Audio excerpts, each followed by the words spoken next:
جسم کے اندر جو باریک باریک سوراخ ہوتے ہیں انہی کو مسام کہتے ہیں۔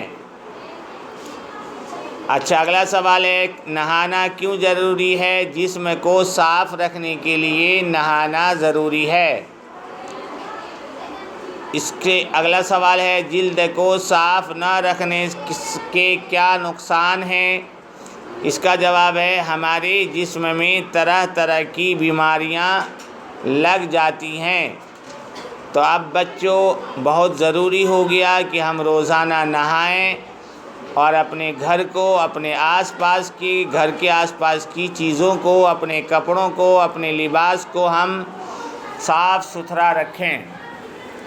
اب آگے بڑھتے ہیں۔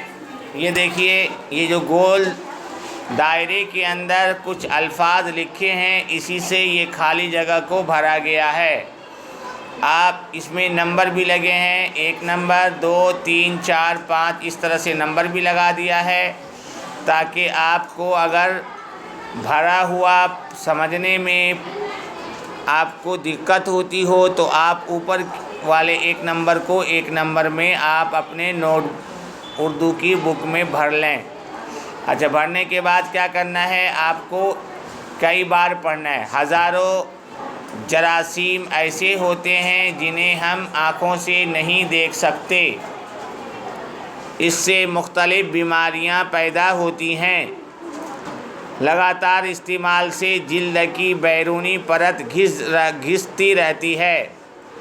پسینے کے ذریعے جسم کے بہت سے گندے اور فاضل یعنی زیادہ مادہ خارج ہو جاتے ہیں۔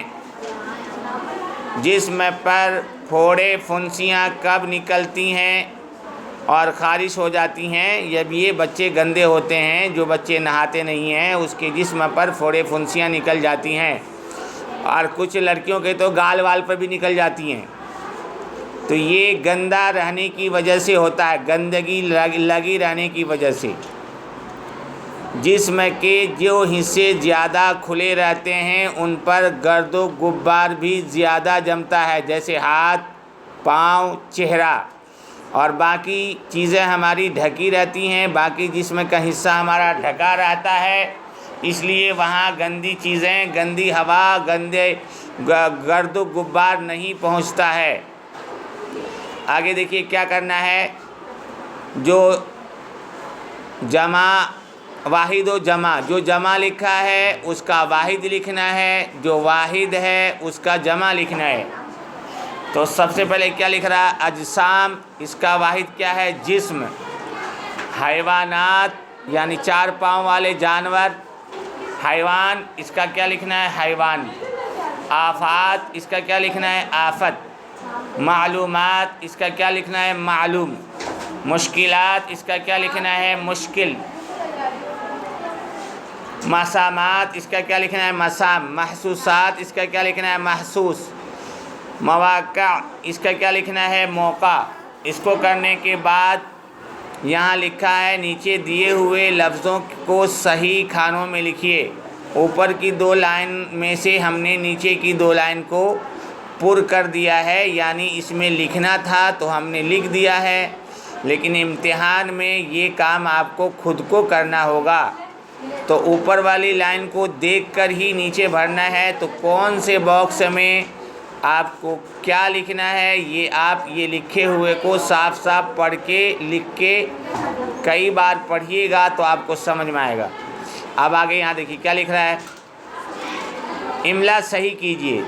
ورزش، ورزش، ورزش، پہلا باکس، دوسرا اور تیسرا، 2 باکس میں غلط لکھا ہے اور ایک میں صحیح لکھا ہے۔ جس میں صحیح لکھا ہے اس کو ہم نے صحیح کا نشان لگا دیا ہے۔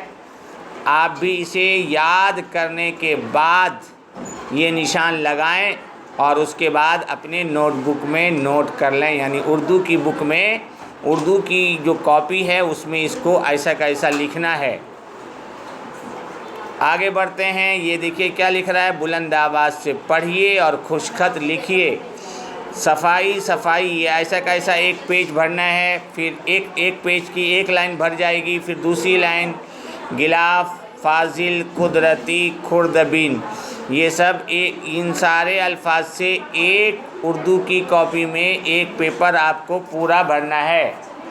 میں امید کرتا ہوں کہ آپ تمام بچے اور بچیوں کو آج کا ویڈیو سمجھ میں آ گیا ہوگا۔ پھر بھی اگر آپ میں سے کسی کی سمجھ میں نہ آئے تو مجھے فون کر کے پوچھ سکتے ہیں، لیکن فون کرنے کا جو ٹائم ہے وہ صبح 10 بجے سے لے کے 2 بجے تک۔ اس کے بعد میں گھر چلا جاتا ہوں تو بچے وہاں فون کر دیتے ہیں، تو میں اب گھر کا کام کروں کہ اسکول کا کام کروں؟